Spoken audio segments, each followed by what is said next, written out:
Sir automatic ಗಾಡಿ ನೋಡ್ತಾ ಇದ್ರೆ ಒಂದು ಒಳ್ಳೆ ಆಟೋಮೆಟಿಕ್ ಗಾಡಿ ತಗೊಂಡು ಬಂದಿದ್ದೀನಿ ಕಮ್ಮಿ ಬಜೆಟಲ್ಲಿ. 2017 ಮಾಡಲು ಸಿಂಗಲ್ ಓನರ್ ಬರುತ್ತೆ sir. Ford Figo Aspire Titanium Plus ಬರುತ್ತೆ. ಇದು ಆಟೋಮೆಟಿಕ್ ಟ್ರಾನ್ಸ್ಮಿಷನ್ನು ಕೇವಲ 75,000 ಡ್ರೈವನ್ ಆಗಿದೆ ಸರ್. ಸರ್ ಈ ಆಟೋಮೆಟಿಕ್ ಗಾಡಿಯನ್ನು ನಿಮಗೆ ಕೇವಲ 3,95,000ಗೆ ಕೊಟ್ಬಿಡ್ತೀನಿ ಸರ್.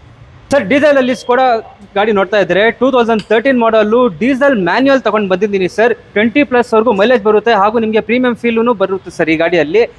ಈ ಗಾಡಿನ ಕೇವಲ 3 ಲಕ್ಷಕ್ಕೆ ಕೊಟ್ಬಿಡ್ತೀನಿ ಸರ್ ಗಾಡಿ.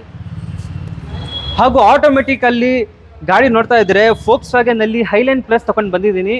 ಫೋಕ್ಸ್ ವ್ಯಾಗನ್ ವೆಂಟೋ 2011 ಮಾಡಲ್ಲು ಗಾಡಿ 1,10,000 ಡ್ರೈನ್ ಆಗಿದೆ. ಫುಲ್ಲಿ ಆಟೋಮೆಟಿಕಲ್ಲಿ ಬರುತ್ತೆ, ಹೈಲೈನ್ ಪ್ಲಸ್ ಬರುತ್ತೆ ಸರ್ ಗಾಡಿ. ಈ ಗಾಡಿನೂ ಹಾಗೂ ಕೇವಲ 3 ಲಕ್ಷಕ್ಕೆ ಕೊಟ್ಬಿಡ್ತೀನಿ ಸರ್. ಸರ್ ಹಾಗೂ ಪಾಕೆಟ್ ರಾಕೆಟ್ ಅಂತಾನು ಹೇಳ್ಬೋದು, ಯಾಕಂದರೆ ಕ್ರೂಸ್ ಲವರ್ಗೆ ಸಪ್ರೇಟೇ ಬೇಸ್ ಸರ್.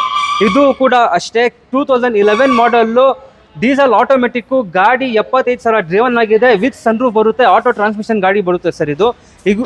ಈ ಗಾಡಿನೂ ಕೇವಲ 3 ಲಕ್ಷಕ್ಕೆ ಕೊಟ್ಬಿಡ್ತೀನಿ ಸರ್.